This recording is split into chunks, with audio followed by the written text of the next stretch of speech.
Gente. Boa noite, gente. Boa noite pra vocês. E hoje a gente vai ler o livro de Esther, tá? Tô sem meu negócio aqui, tá apoiado aqui o celular. Vamos fazer assim, tá? A gente vai ler Esther 9.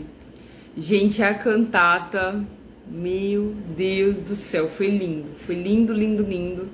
Cantata da nossa igreja, PIB, Primeira Igreja Batista daqui de Pereira Barreto.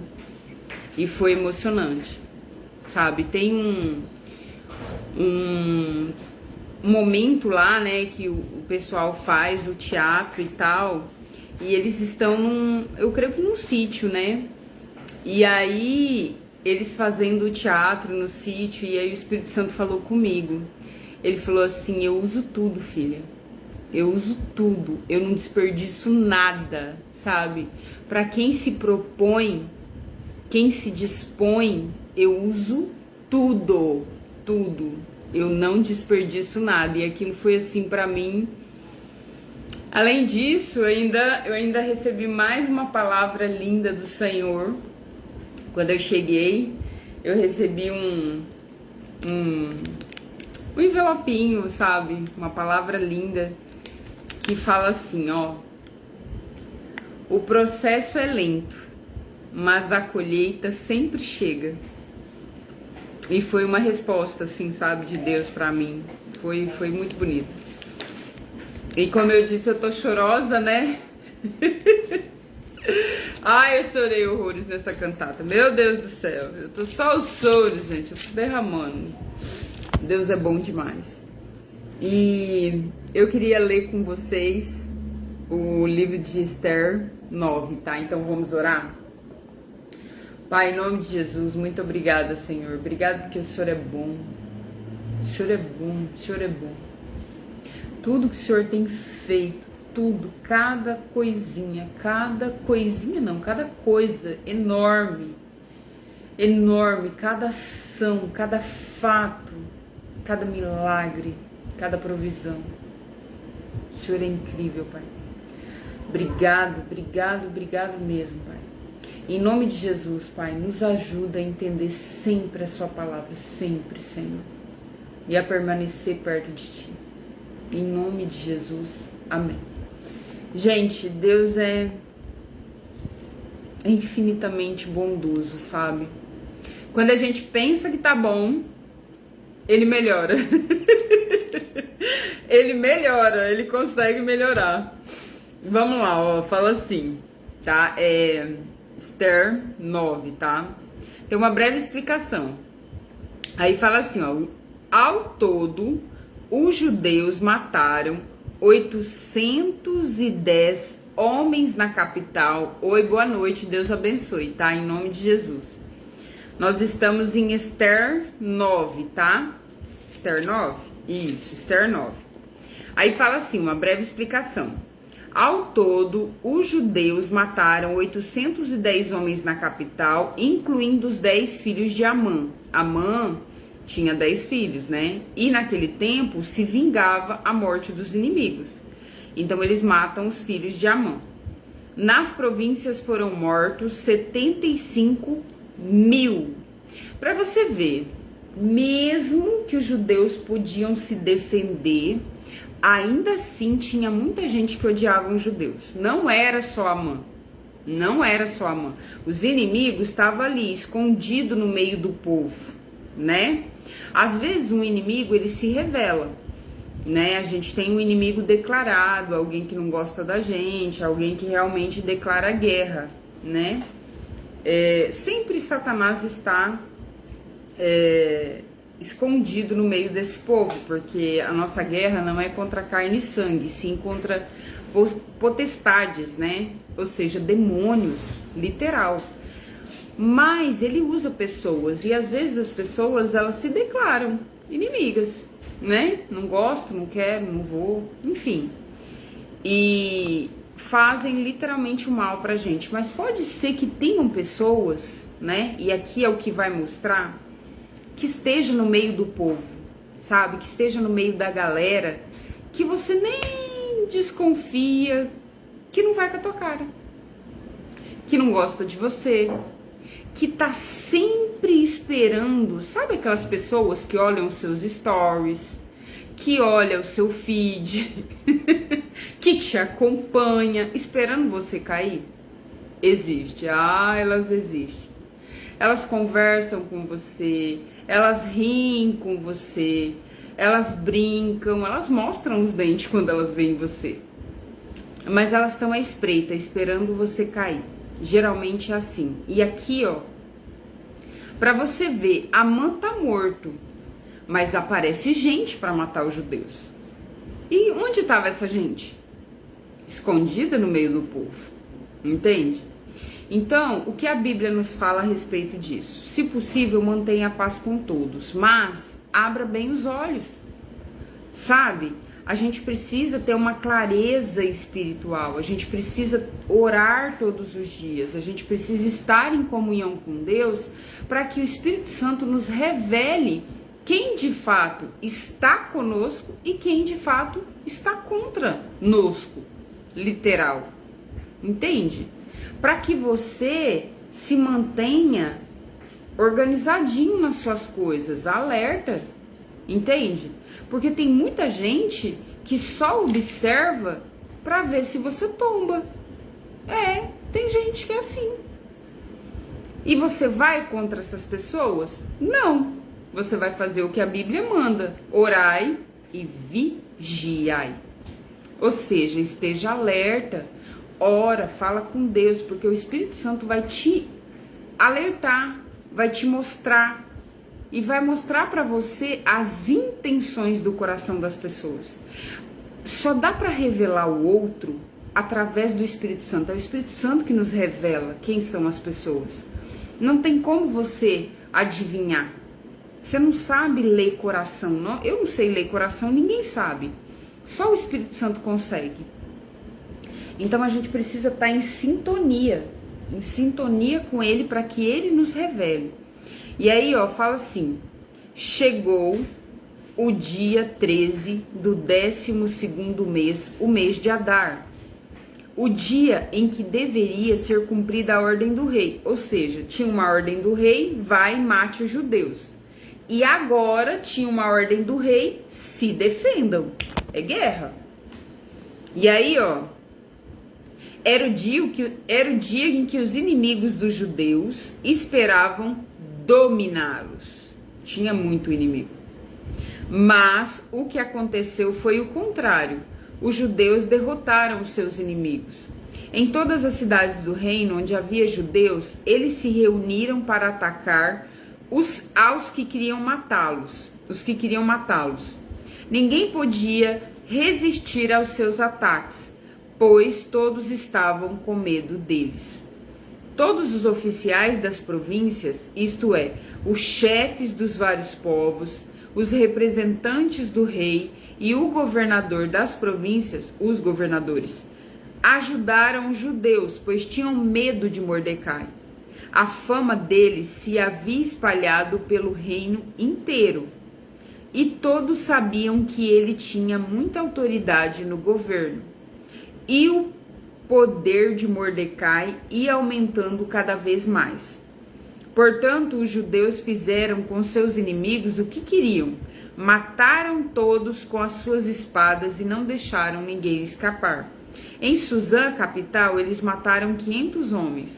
Mataram também os 10 filhos de Amã, filho de Amedata, o inimigo dos judeus. O nome deles eram Parsandata, Dalfão, Aspata, Poratá, Adalias, Aridata, Parmasta, Arizai, Aridai e Vaizadata. Mas os judeus não ficaram com os bens deles. Naquele mesmo dia, o rei foi informado de quantas pessoas haviam sido mortas em Suzã. Então disse a Ester: aqui em Suzã, os judeus mataram 500 homens e também os 10 filhos de Amã. E na província, quantos eles terão matado? O que é que você quer agora? É só pedir. Se quiser mais alguma coisa, eu lhe darei, o rei fala para ela, né? Esther respondeu: se for do agrado do rei, dê autorização aos judeus de Suzã para fazerem amanhã o mesmo que tinham ordem para fazer hoje, ou seja, mais um dia para ir atrás dos inimigos. E peço também que os corpos dos 10 filhos de Amã sejam pendurados em forca, como sinal, como aviso, vai acontecer com vocês o mesmo. O rei concordou e mandou ler a autorização em público em Suzã, e os corpos dos 10 filhos de Amã foram pendurados em forcas. No dia 14 do mês de Adar, os judeus de Suzã se reuniram e mataram mais 300 homens na cidade, mas não ficaram com bens dele, mais 300 inimigos. No dia 13 do mês de Adar, os judeus das províncias se reuniram e se defenderam. Mataram 75 mil inimigos. Cara, tem gente que não gosta da gente mesmo. Uau! Tem um montão de gente, tem gente que gosta da gente também. É nesses que a gente tem que focar. E os outros a gente vai detestar? Não, mas a gente também não vai andar com eles. E a gente vai ficar ligeiro. É assim que funciona. Aí, e assim se livraram de todos os que odiavam, mas não ficaram com os bens dos mortos. No dia 14, eles descansaram e comemoraram com banquetes e festas. Mas em Suzã, os judeus comemoraram no dia 15 do mês, pois no dia 13 e 14 mataram seus inimigos e só no dia 15 descansaram. É por isso que os judeus que vivem nas vilas e povoados comemoram no dia 14 de Adar com banquetes e festas e mandam comidas uns aos outros. Então o povo da região, né, das províncias, no dia 14 comemoram com banquete, ou seja, com festa, que mataram seus inimigos. Mas o povo da capital, né, só comemora no dia 15, porque no dia 14 foi liberado mais um dia para eles poder varrer o território e quem detestasse eles poder matar. A festa de Purim. A festa de Purim é comemorada pelos judeus em todo o mundo no dia 14 de Adar, isto é, o mês antes da Páscoa.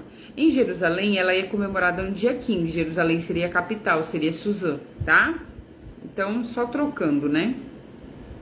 Mordecai escreveu tudo o que havia acontecido e mandou cartas a todos os judeus que moravam em todas as províncias do reino, tanto aos de perto quanto aos de longe. Nas cartas ele ordenou que todos os anos eles comemorassem os dias 14 e 15 do mês de Adar. Então ficou 2 dias, tá? 14 e 15. Pois foi nestes dias que os judeus se livraram dos seus inimigos e foi neste mês que a tristeza e o luto se transformou em alegria e festa. Tem que comemorar mesmo. Portanto, que dessem banquetes e festas, mandassem comida uns aos outros e distribuíssem presentes aos pobres. Uma maneira de abençoar as pessoas, de ficar grato. Assim os judeus, de acordo com o que Mordecai tinha escrito, começaram o costume de comemorar esses dias. Amã, filho de Amedata, descendente de Agag e inimigo dos judeus, tinham planejado acabar com eles e tinham mandado tirar a sorte. Isso se chama Purim, esse tirar a sorte, tá? Então, festa de Purim, ou seja, quando a sorte mudou para o lado dos judeus. Mas Esther foi falar com o rei e ele ordenou por escrito que o mal que Amã havia planejado contra os judeus caísse contra o próprio Amã. Portanto, enforcaram Amã e seus filhos. E por isso que esses dias e feriados se chamam de Purim, que é o plural da palavra pur. Como resultado da carta de Mordecai e tudo que os judeus tinham visto e das coisas que aconteceram, eles resolveram que eles mesmos e os seus descendentes e os que se convertessem ao judaísmo seguiriam o costume de comemorar todos os anos esses 2 dias, conforme Mordecai havia escrito, 14 e 15. Ficou resolvido que daí em diante toda a família judaica em todas as cidades da província do reino comemorariam a festa de Purim, para que os judeus lembrassem sempre o que havia acontecido. Nunca, em qualquer época, deixaram de comemorar essa festa. É ritual. A rainha Esther, filha de Abiail, também escreveu uma carta junto com o judeu Mordecai, dando todo o seu apoio à carta que Mordecai já havia escrito a respeito da festa de Purim. Cópias da carta foram mandadas a todos os judeus das 127 províncias do reino, desejando-lhe paz e prosperidade, e confirmando que a festa de Purim deveria ser comemorada nos dias marcados, assim como haviam marcado para si mesmos e para seus descendentes dias de festas e de jejum. Eles deveriam seguir a ordem do judeu Mordecai e da rainha Esther, comemorar a festa do Purim, né? A ordem de Esther, confirmando as instruções para a comemoração de Purim, foi escrita no livro, ou seja, as crônicas lá do rei Xerxes ou Assuero. E finalmente, eles venceram em nome de Jesus. Mas olha, estiveram à beira da morte. Eu acho que é meio assim, sabe?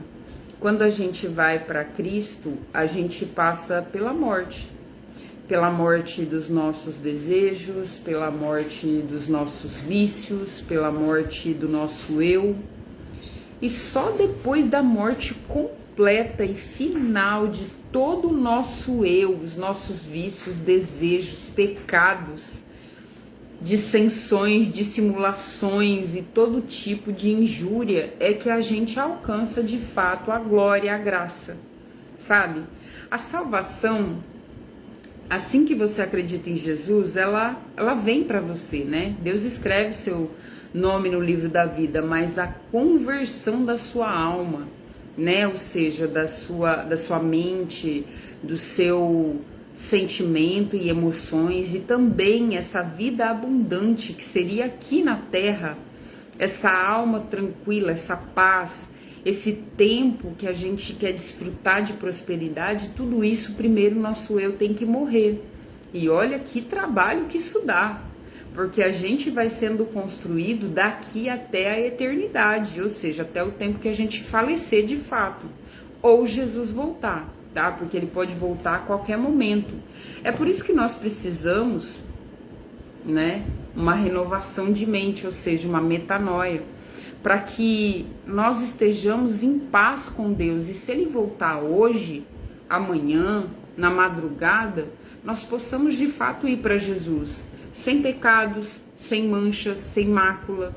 Não que nós não iremos pecar, né? Mas não pecados intencionais. Ou seja, aquele que você quer de fato pecar, de fato fazer algo contra a vontade de Deus. E eu acho que mais importante que esse matar a carne, isso é tão difícil, mas tão necessário, para que senão a bênção não vem. Não vem. A bênção só vem depois que você mata todo o seu eu. É uma morte, é literal, é cortar na carne mesmo. E cada vez mais que eu me aproximo das águas profundas, né, com Cristo, mais eu percebo que a gente tem que morrer. A gente tem que morrer para nós, sabe? Enquanto a gente não morre totalmente para nós, a gente não alcança esse mais de Deus, sabe? Essa profundidade de Deus.